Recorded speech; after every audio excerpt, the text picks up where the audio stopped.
Part 5, Action Planning. In Part 4, you learned how to categorize a patient's readiness to change using the trans-theoretical model, or the stages of change model. In Part 5, you'll learn more from Dr. Werner about what to do once you've determined a patient's readiness to change and you're ready to develop a plan.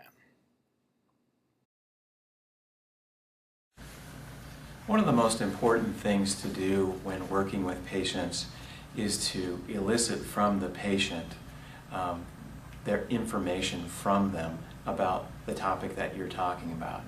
It might be weight loss, it might be adhering to medication more than they're doing right now, taking their medication the way that they're supposed to, as often as they're supposed to. It might be losing weight, it might be getting more exercise, it might be quitting smoking. It really doesn't matter what the health behavior is, because the overall approach that you use will be similar for the most part. So we're trying to teach you really a model that's transferable to many different health behaviors. So when you're beginning to talk with a patient about a health behavior, for example, smoking, or perhaps we'll say medication adherence, just as an example. It's probably a little more directly applicable to diabetes. So to begin that discussion, you can find out from the patient a little bit about that issue. How's it going with taking their medication? What's it been like for them? How have they been doing with it? Questions like that, and understanding and using empathy and reflective listening to really kind of understand where they're at. So you've sort of broken the ice a little bit to talk about that behavior, just for a brief time.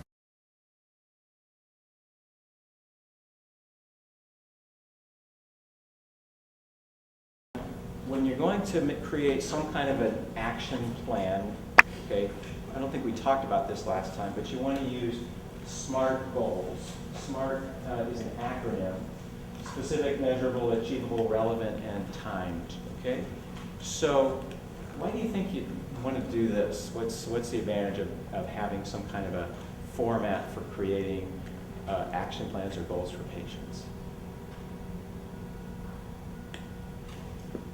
Yes. Makes it easier to follow through. Yeah, right. It increases the likelihood that they're going to follow through. If somebody leaves and says, "Okay, I'm gonna have some nebulous goal," the likelihood of them following through is pretty low, because you haven't helped them work through, okay, exactly what will you be doing? How will you know when you've done it? So, specific, what will they do? How will they know when they've succeeded?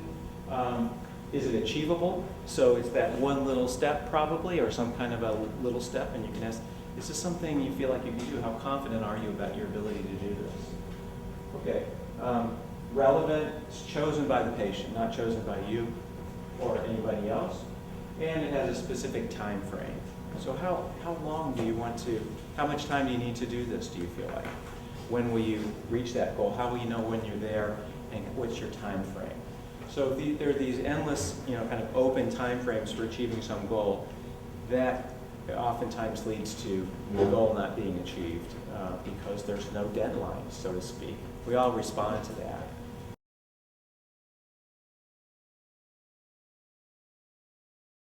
Hey, Rachel.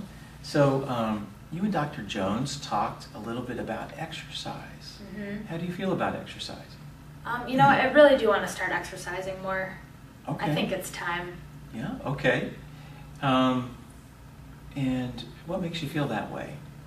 I've had this extra weight on me for so long, and it's just, I'm really tired all the time, and I just really feel like it's time to get out there and do something, Mm-hmm. I'd really like to start, running every day.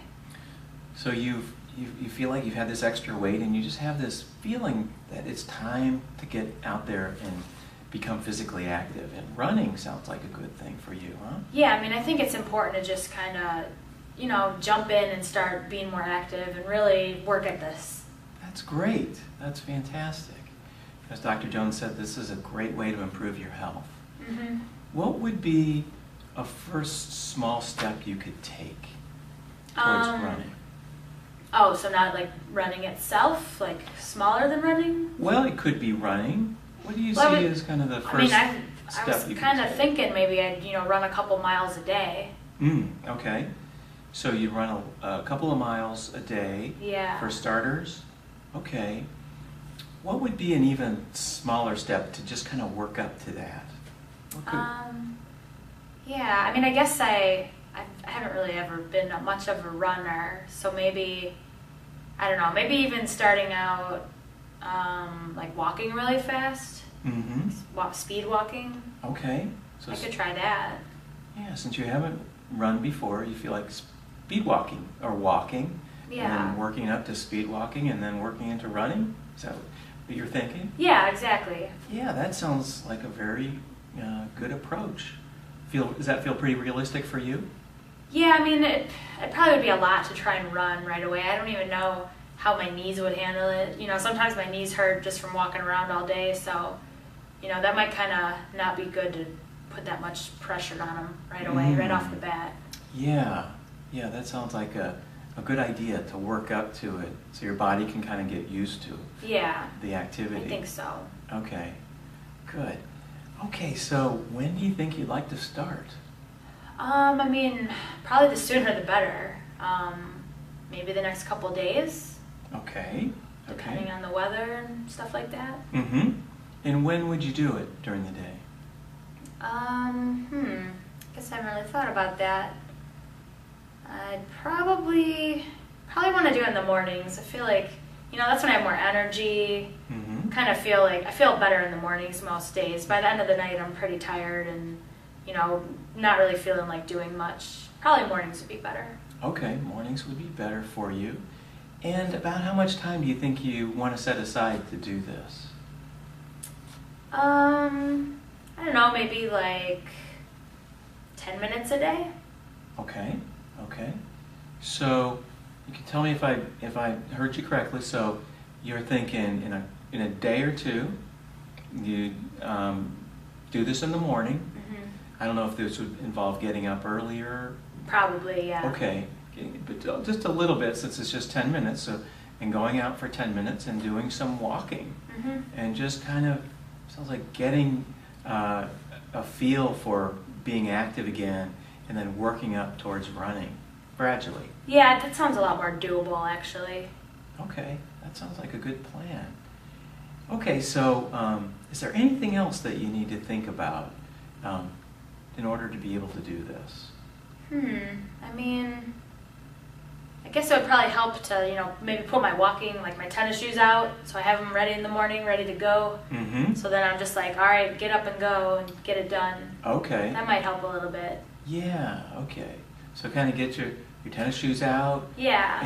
And so it's there, it's going to remind you of what you're planning to do in the morning, and you're just going to, sounds like you just want to get out there right off the bat in the morning, kind of knock it out. Yeah, I do want to get started on this, it's been way too long, I feel like, so Well, that sounds I think like I'm ready to go.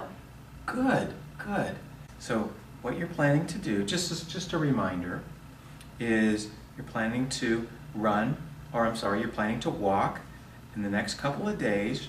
You're going to get up about 10 minutes early, and you're going to put your shoes out, your running shoes out the night before, your tennis shoes. Yeah. And then you're going to get up in the morning, put those on, get dressed, go out for about 10 minutes and do some brisk walking. Yeah, I think so. That sounds like something I could do. Okay.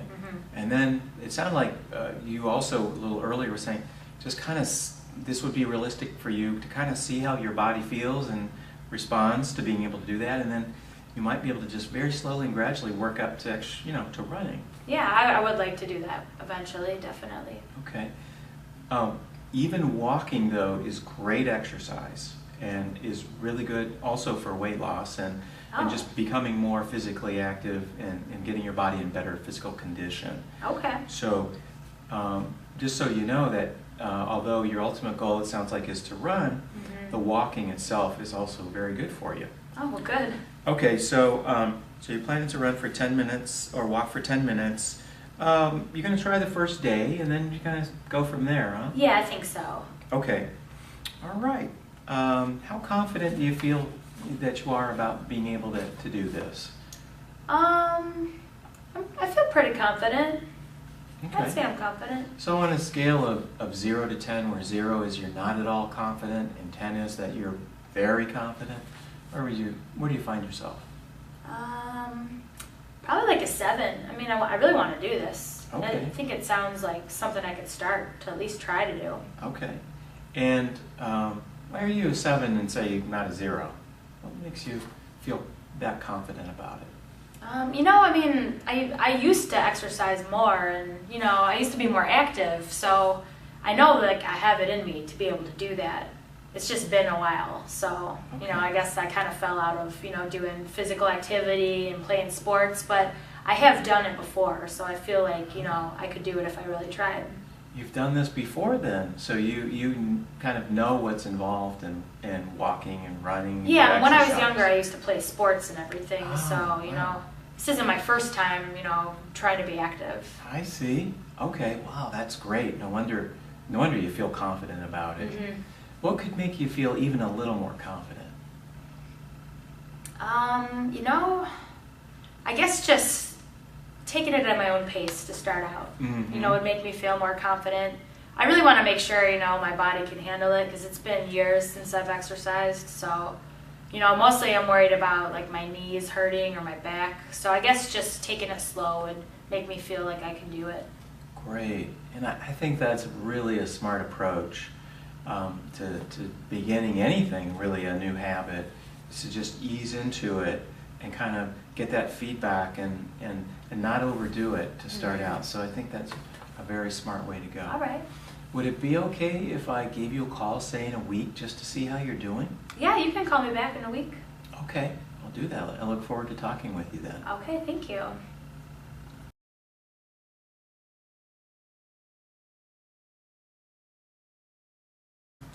A good next step is to use something that we call a readiness ruler.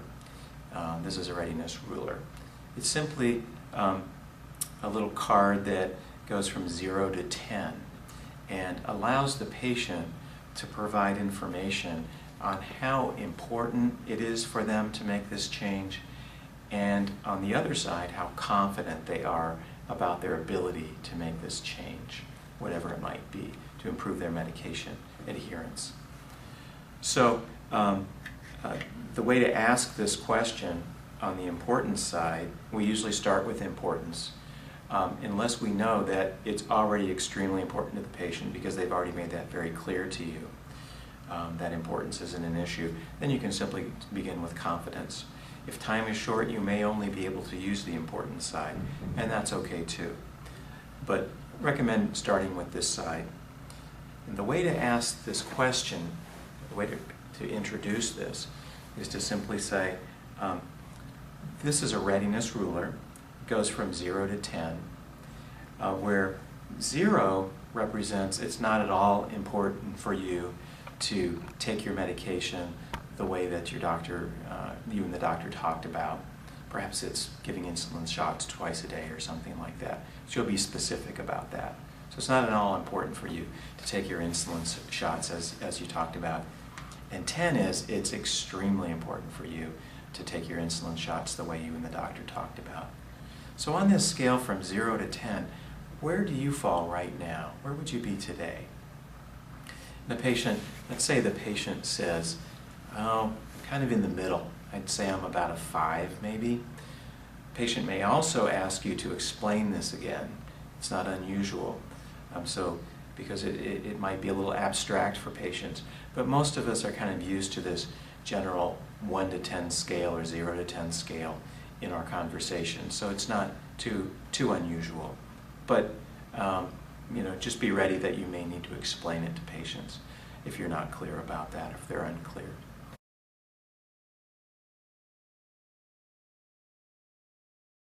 So say the patient says, I'm at about a 5. Okay. The next question, there are 2 follow-up questions for each side, so 3 questions altogether.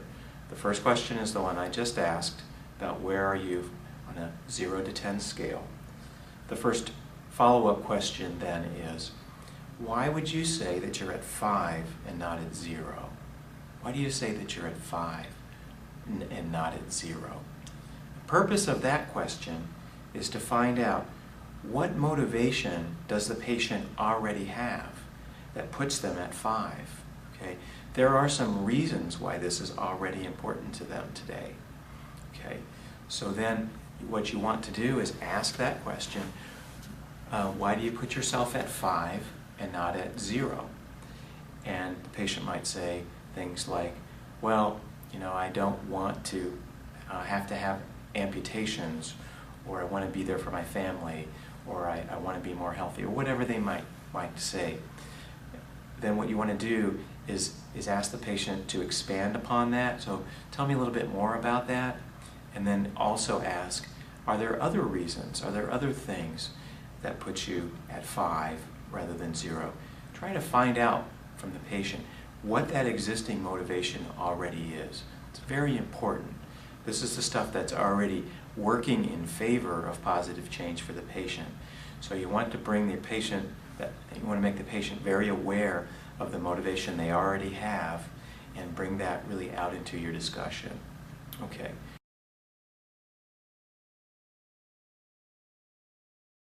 Once you've done that, the next question is, what would have to happen for you to go from 5 to 6, okay, on the importance scale? What would have to happen for it to be just a little bit more important to you, a little bit more of a priority for you? What would have to happen for that to take place? So what you're doing there is you're asking the patient, what would be a little incremental step, something that would have to happen for you, or something you would have to do, something that might happen in your life, whatever it might be. You're not putting any conditions on it. You're simply asking the patient, because there's no way for you to know. And so the patient might say, well, I guess I would probably need to really think more about my grandchildren and the fact that I want to be there for them and I want to be able to play with them when they're old enough and in a few years to really enjoy them. Might be things like that. I need to talk with my daughter about my diabetes and see if maybe she could help me with it. And if she was really on board, maybe it would really help me, or my spouse, or whoever it might be. Just an example of the kind of information you might get. Okay. Then if you have time, what you want to do is flesh that out and ask the patient more about that, amplify that with the patient, understand it in more depth, and let the patient really hear themselves talking about that. That's really what's very valuable, is the patient voicing this, telling someone else why it's important for them to do this, or what would make it more important for them. And so they're arguing, in a sense, in favor of change already by voicing these reasons why it's important and what would need to happen on it for a next step.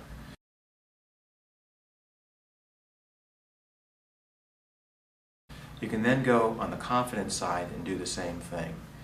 0 to 10 scale, where do you fall? The next question being, why are you a 5 and not a 0? And then the following question being, what would it take for you to go from 5 to 6? Or whatever numbers the patient might have told you. So that's the sequence of questions. But those questions can yield a great deal of very valuable information. One of the things that they can yield are next steps for the patient. So you can take that next step when the patient says, what would have to happen, or what would I need to do to go from 5 to 6?